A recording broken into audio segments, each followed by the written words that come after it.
Დაუბრუნდით პირდაპირ ეთერში სტუმართან ერთად გარემოს დაცვისა და სოფლის მეურნეობის სამინისტრო იწყებს საინფორმაციო კამპანიას ტყის ბუნებრივი სიმდიდრის გაფრთხილების შესახებ.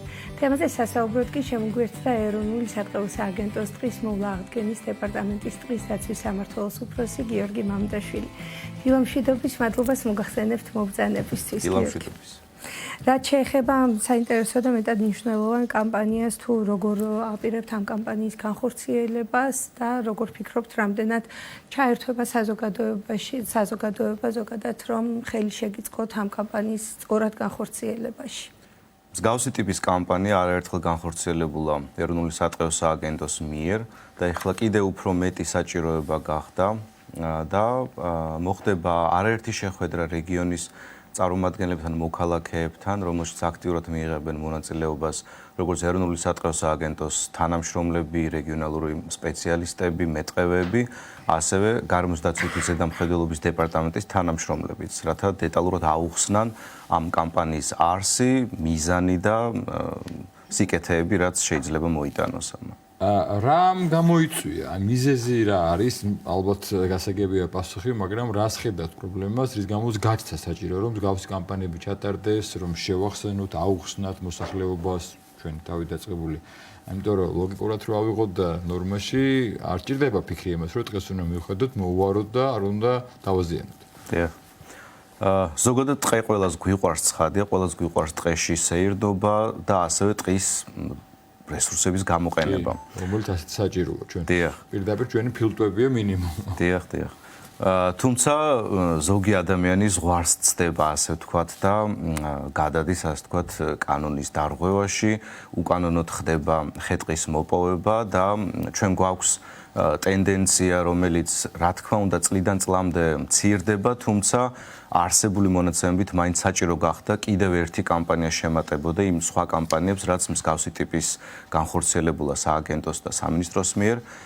შესაბამისად მოუწოდებთ ყველას თუ რა სარგებლობა შეიძლება მივიღოთ ტყისგან, ეკოსისტემური სერვისები და ამ შემდეგ და ასე ვთქვათ არ დავაზიანოთ, იმიტომ რომ ტყე ისედაც ამდენი ხნის მანძილზე ასეთ კლიმატურ პირობებში ისედაც სტრესის ქვეშ არის და ჭირდება ძალიან ჩვენი დაცვა, ასე ვთქვათ. ბრძანეთ, რომ ეს კამპანიები, ვთქვათ, ყოველწლიურად ტარდება და შესაბამისად საინტერესოა თვითონ შედეგი, რამდენად მოიტანა ამ კამპანიებმა და როგორ ფიქრობთ, საომავლოდ კიდევ რა შეიძლება რომ გაკეთდეს თქვენი სამსახურის მიერ, საიმისოდ რომ ეს კამპანიები უფრო მეტად ეფექტური იყოს? ბოლო ხანებში უფრო მეტი დადებითი შედეგები ჩანს, ასე ვთქვათ, იმ კუთხით, რომ ძალიან ბევრი მოქალაქეები ერთვებიან ასეთ შეხვედრებს, კარგი ინფორმაცია მიაქვთ, მერე ისინი ავრცელებენ თავის მეგობრებში და ასე შემდეგ. ძალიან ბევრი ახალგაზრდა არის ჩართული, რაც ხაზგასასმელია, რადგან იყო დრო, როცა საერთოდ არ ინტერესდებოდნენ თუ რა სარგებლობა შეიძლება მიგვეღო ტყიდან, შეიძლება და მხოლოდ ესე უკანონოდ მოგვეჭრა და ასე შემდეგ. შესაბამისად ძალიან მივესალმებით, რომ ძალიან ბევრი ადგილობრივი ახალგაზრდა აქტიურად არის ჩართული, ინტერესდებიან, კითხვებს სვამენ და ასე შემდეგ. და ამაში ვხედავთ სწორედ იმ დადებით შედეგს, რადგან თვითონ რაოდენობაც შემცირებულია, ვთქვათ, უკანონო ფაქტების. თუმცა ფაქტები მაინც არსებობს და ამიტომ იყო საჭიროება, რომ უფრო გაგვიმკაცრებინა, ასე ვთქვათ. რა ფორმით მოხდება ეს კამპანია? ეს იქნება უშუალო შეხვედრები, ეს იქნება რეგიონებში, ეს იქნება რაღაცა გაცნობითი დაუშვათ ფლაიერები თუ ვიდეორგოლები, აი ფორმა როგორი იქნება და მოიცავს თუ არა მთელს ქვეყანას? ცხადია, ყველა რეგიონში, 9 რეგიონში მოხდება ასეთი შეხვედრები არაერთი მომხდარა რა აქამდეც და კიდევ უფრო ვანვითარებთ, თაობებიც იცვლება, გვემატებიან და მათაც ჭირდებათ, ასე ვთქვათ, სწავლება და იმ რეალობის მიღება, რომ ტყე არის ძალიან დიდი სიმდიდრე, უნიკალური ტყე გვაქვს ჩვენ საქართველოში, რითიც გამოურჩევით ბევრი სხვა ქვეყნისგან და უფრო მეტი სარგებელი შეიძლება, ასე ვთქვათ, კანონიერად მივიღოთ და ნაკლებად დავაზიანოთ. ხოლო თვითონ შეხვედრებს რაც შეეხება ეს აქტიურად მოხდება როგორც უკვე ვახსენე, როგორც სატყეო სააგენტოს თანამშრომლები, ისმერ ისინი დეტალურად აუხსნიან აი ამ ყველაფერს თუ რა შეიძლება, როგორ შეიძლება მოხდეს ისე რომ კანონს არ გადავუხვიოთ და თან მივიღოთ სარგებელი და დღეს ზიანი არ მიადგეს. აი ზიანის მიყენებაზე ვსაუბრობთ, შეიძლება ადრე იყო ეს მოსაზრება, რომ დაუშვათ აი სოფელში, რაღაც პატარა სოფელი, ეგ ვიტყია და მისი არა ის ტყე, რასაც როგორც უნდა ისე მოვეკდეთ თითქოს თავის ეზოა, ხო? რაც არ არის სწორი ცხადია, რა შემთხვევაში ადგება და შეიძლება ფიქრობდეს, რომ ეხა ერთს მოუჭრია, ორს მოუჭრის და არაფერი რა მოხდა ტყე არა. რეალურად ამ სწორედ ეს რო არ მოხდეს, ამაზეა ჩვენი საუბარიც. რა შემთხვევაში ადგება ზიანი ტყეს და კანონი რას მოიცავს? რა შემთხვევაში შეიძლება ადამიანს კანონმა პასუხი მოთხოვოს, იმიტომ რომ ეს არის შენი, მაგრამ მარტო შენი არ არის, ეს არის ქვეყნის და ყველას. განკაცრებულია ეს ზომები სწორედ სადამსჯელო. კი ბატონო. ზოგადად ხის ჭრა, როდესაც არ გაქვს სათანადო საბუთი და დოკუმენტაცია, ეს უფლება, ასე ვთქვათ. ასე ვთქვათ, უფლება დასჯადია როგორც სახელმწიფო ტყის ტერიტორიაზე, ასევე კერძო საკუთრებაში, იგივე მუნიციპალიტეტის ადმინისტრაციულ საზღვრებში. მაგალითად, ადრე თუ იყო, ასე ვთქვათ, დაჯარიმება უკანონო ხე-ტყის მოპოვებაზე და ტრანსპორტირებაზე 2000 ლარი პირველი ჯერისთვის და განმეორებითი შემთხვევაში 5000 ლარი, ეხლა პირველი ჯარიმის ოდენობა იგივე დარჩა, თუმცა მე განმეორებითი შემთხვევაში უკვე აღიძვრება უკვე სისხლის სამართლის პასუხისგებლობა ეს ტყეში, ხოლო რაც შეეხება მუნიციპალიტეტის საზღვრებში, ასე ვთქვათ, თუნდაც კერძო საკუთრებაში მაგალითად, ადრე იყო 200 ლარი და პირველი ჯერისთვის განმეორებითი შემთხვევაში 400 ლარი. ეხლა პირველი ჯერის ჯარიმა, ასე ვთქვათ, არის 500 ლარი და შემდეგ მეორე განმეორებითი შემთხვევაში უკვე 1000 ლარი, თუმცა ამას ასევე ემატება გარემოზე მიყენებული ზიანიც.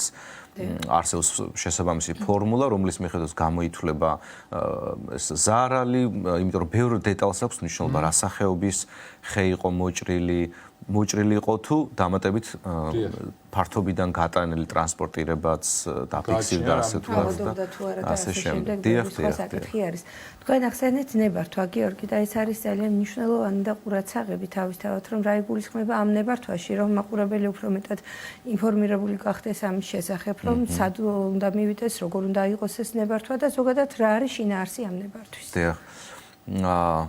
ეს არის ის, ასე ვთქვათ, ახსნა განმარტება თუ რატომ რა მიზნით ჭირდება მოქალაქეს, რომ მაგალითად თუ საკუთარ კერძო საკუთრებაზეა საუბარი და ხის ჭრა საკუთარ ეზოში სურს მოქალაქეს, უნდა მივიდეს ადგილობრივ მუნიციპალიტეტში და იქ დააფიქსიროს მიზეზი, თქვათ, შეიძლება ხმება და ავარიულ სიტუაციას ქმნის იმისთვის, რომ თქვათ არ დაეცეს შენობას და ასე შემდეგ. ამისთვის ის იღებს ადგილწარმოშობის სერტიფიკატს და ასევე ჭრის უფლებასაც. შესაბამისად, თუ მოხდება ესე სათანადო დოკუმენტაციით ამ ღონისძიების ჩატარება, მოქალაქეს არანაირი პრობლემა არ ექნება უკვე შემდეგ კანონთან ასე. მე ახლა დაზუსტებისთვის უბრალოდ და შეიძლება ბევრსაც გამოადგეს ეს ინფორმაცია. ესე მაქვს გაგებული და ამდენად მართალია, რომ დავუშვათ კერძო საკუთრება რო ავიღოთ რაღაც აშენებს სიტყვაზე, რაღაცნაირად გიშლის ხელს, ხეიან პრობლემატურია. არის თუ არა მართალი, მე ვიღებ უფლებას რომ სიტყვაზე აქ მოჭრა, მაგრამ სხვაგან და შეიძლება ორმაგი და სამაგი დავrko და ამით მე ერთი, ასე ვთქვათ, გავანადგო, რომ სხვა გზა არ მაქვს, მაგრამ სხვაგან დავrko. ეს რეალურია და ხდება მართლა ასე გამონაკლისის შემთხვევებში? ცხადია, ანუ ძალიან ბევრი დეტალის გათვალისწინება ხდება ასე დროს და ასე ვთქვათ, კომპენსაცია ყოველთვის მოქმედებს. თუმცა უნდა გათვალისწინებული იყოს რა ტიპის ხე იჭრება. თუ ეს არის თქვათ ძალიან დიდხნოვანი ისეთი, რომელსაც ჩვენ ჰაბიტატ ხეებს ვეძახით მაგალითად და ეს არ არის მხოლოდ ეზოს გამწვანება, არამედ ძალიან ძვირფასია, წითელი ნუსხის სახეობა, მაგალითად ძალიან დიდხნოვანი კაკალი, რომელიც არის წითელი ნუსხის სახეობა, ამასთან დაკავშირებით სირთულეები იქნება ცხადია, იმის გამო რომ მოიჭრას, რომ მოქალაქეს თქვათ შენობის გაფართოება სურს. ამ ყველაფერს გამოთვლა ხდება ეს კერძო საკუთრების დეტალები ჩემთან ახლოს არ არის, თუმცა ეს ზოგადად შემიძლია თქვა, რომ რა თქმა უნდა შესაძლებელია თქვა ამაზეც ნებართვა აიღოს იმ ყველა დეტალის გათვალისწინებით, რასაც წარადგენს უკვე მუნიციპალიტეტში. დამოკიდებულება შეიძლება ასეთი იყოს საზოგადოების მხრიდან, თქვა თუნდაც იგივე სოფლად, რომ მოუჭერთ ორხეს რა პრობლემაა, გაიზრდება რამდენიმე წელში. რეალურად ამ რა ზიანი შეიძლება მიაყენოს, ვთქვათ, გარემოს, ჩვენს ჯანმრთელობას და ზოგადად რატომ არის მნიშვნელოვანი რომ დავიცვათ სწორად აი ეს საზღვრები, რა პერიოდში შეიძლება გაჩეხვა, რა ზონებში არის ნებადართული და ასე შემდეგ. თუ არის აი ესეთი დაყოფები. ამას დიდხნიანი პასუხი უნდა შემოგთავაზოთ. არსებობს შესაბამისი ხეტყის ლეგალური მოპოვების საშუალება, ასე ვთქვათ, სადაც სპეციალისტები მიდიან ადგილზე და ასე ვთქვათ, იკვლევენ და აფიქსირებენ რა ტიპის ხეებია მოსაჭრელი და რა მიზნით. დღევანდელ პირობებში, როდესაც კლიმატის ცვლილება ასე ნეგატიურად ზემოქმედებს ტყეზე, ასევე უკონტროლო ტყის ხანძრები, რომელიც უმეტესად ადამიანთა დაუდევრობით იწყება, ასევე მავნებელ დაავადებების მასიური გავრცელებითაც ტყეზე საკმაოდ დიდი სტრესი, ტყეში დიდი სტრესი იქმნება, ასე ვთქვათ, და შესაბამისად იქ სადაც არის თქვათ დეგრადირებული ხეები, სადაც არის მავნებლით დაზიანებული, იქ ინიშნება შესაბამისი ჭრა. ასე დროს თქვათ ჩვეულებრივად ხდება იმ ხეების მონიშნა, აღწერა და ტყიდან გამოტანა. არის ასევე საშიში მასალის მოპოვებისთვის, თქვათ, ისეთ სახეები, რომლებიც არ არის, თქვათ, მავნებლით დაზიანებული, თუმცა იმის გამო, რომ შესაბამისი სპეციალისტი მიდის და იმ მოცულობის მიხედვით, რაც მაგალითად 2023-ში დასრულდა ტყის ეროვნული ინვენტარიზაცია და ჩვენ გვაქვს ახლა უკვე დეტალური ინფორმაცია თუ სად, რომელ რეგიონში კონკრეტულ ტერიტორიაზე რამდენი ხე შეგვიძლია ისე მოვჭრათ, რომ ტყეს ზარალი არ მიადგეს. ესეც იმისთვის, რომ სარგებელი ნახოს ადამიანმა. ამის კონტროლი შესაბამის სპეციალისტის ფარგლებში ხდება, ცხადია და ჯერჯერობით ამ კუთხით ძალიან სწორად და კარგად მიმდინარეობს ეს ღონისძიებები. არის გარკვეული გამოკვეთილი რეგიონები ან ადგილები, სადაც აი განსაკუთრებით ნადგურდებოდა და შედეგია თუ ზოგადად მთელ ქვეყანაში იყო ამის პრობლემა?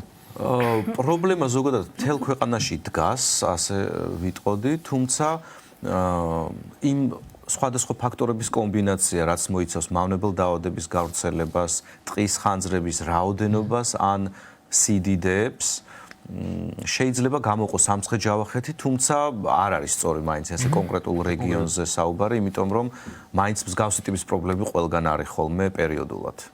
და ალბათ ასევე მნიშვნელოვანია შევახსენოთ ყველა ჩვენ თავებს, რომ რადგან არაერთხელ აღნიშნეთ მეტდასაფამას, რომ შეიძლება ადამიანის მოსაზრებით რომ ერთხელს მოუჭრი, იმას მოუჭრი რა პრობლემა, ერთი მოჭრას დიდი ხანი ჭირდება, მე რომ ისევ ამოვიდეს, განახლდეს ტყე და ეს არის საუკუნეების შედეგი, რაც ჩვენ ვუყურებ და თქვენ ძალიან რომ იმითაც უნიკალურია, თითქმის 97-98% ბუნებრივი ტყეა ჩვენ, ხო ეს მართლა უნიკალური შემთხვევაა. თვითონ საქართველოს ტერიტორიის 44% არის ტყით დაფარული და ის რაც საამაყო გვაქვს, აქედან 98% არის სრულად ბუნებრივი წარმოშობის. ეს არის ძალიან უნიკალური ფაქტი, რის გამოც ჩვენთვის კიდევ უფრო მტკივნეულია რაიმე არასწორი ჩარევა როცა ხდება, ან უკანონო ჭრა, ან თუნდაც მავნებელ დაავადების გავრცელება, ეს უფრო მტკივნეულია გამეორდები, იმიტომ რომ ასეთი ტყის თუნდაც ნაწილის დაზიანება, დაკარგვა არის ძალიან დიდი დანაშაული, ასე ვთქვათ. აუცილებელი რაღაც სადამსჯელო ღონისძიებები და კანონების შემოღება და ასე შემდეგ ჩვენ თავად უნდა გქონდეს იმის. ცხადია, ჩვენი მიზანი არც არის რომ დავაჯარიმოთ ხალხი და ასე შემდეგ. ჩვენი მიზანია ტყის დაცვა და ეს უნდა ვასწავლოთ მოქალაქეებს ყოველწლიურად შთავაგონოთ თუ რაოდენ მნიშვნელოვანი და უნიკალურია ჩვენი ტყე. წარმატებებს გისურვებთ. დიდი მადლობა მოგზაურობისთვის. ეროვნული საათის სააგენტოს ტყის მოვლა აღდგენის დეპარტამენტის ტყის დაცვის სამმართველოს უფროსი გიორგი მამაძაშვილი იყო ჩვენი სტუმარი.